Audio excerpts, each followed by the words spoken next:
My project focuses on using genomics to understand how the Galapagos giant tortoises evolved across the different islands, but we also use this information to inform conservation, and one of the ways we do this is through a captive breeding program.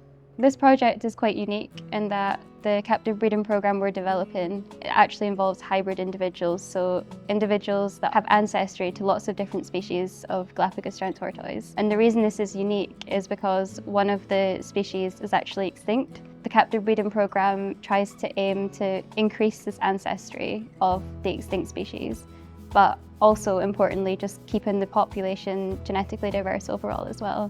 Floreana Island has been missing tortoises for over 200 years. There's a huge group of researchers across different institutions that are looking at introducing other species as well that have been missing. And so it's kind of part of this bigger picture of rewilding Floreana back to what it was like previously before extinctions took place. And the tortoises are key for that because they're ecosystem engineers, so when they arrive, they'll help trample vegetation and disperse seeds across the island, so having them there is really key.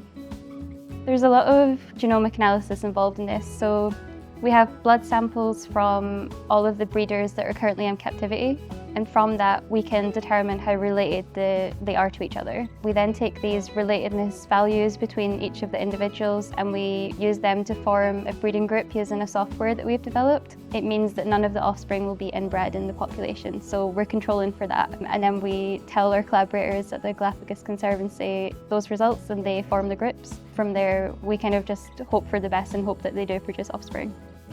There's a lot of people involved in this. We have a huge group of researchers also at Yale University, and that's where this all kind of started. A lot of this work kind of stems from their initial results. The people in the Galapagos that work for the Galapagos Conservancy have also kind of benefited from this because they're the ones on the ground that are really keen to get this going and waiting for our scientific information to help manage it. So it's definitely given me a wider kind of understanding of issues in conservation. Studying a captive breeding program is one thing, but then also going on to understand like how does that actually get implemented in the wild is something completely different. For the first year of my PhD, I was working purely on my laptop, just looking completely at the genomics of the species. And then at the start of my second year, I had the opportunity to go over and actually see the captive breeding program in real life. And it definitely gives you more of a sense of how difficult this is to implement in real life.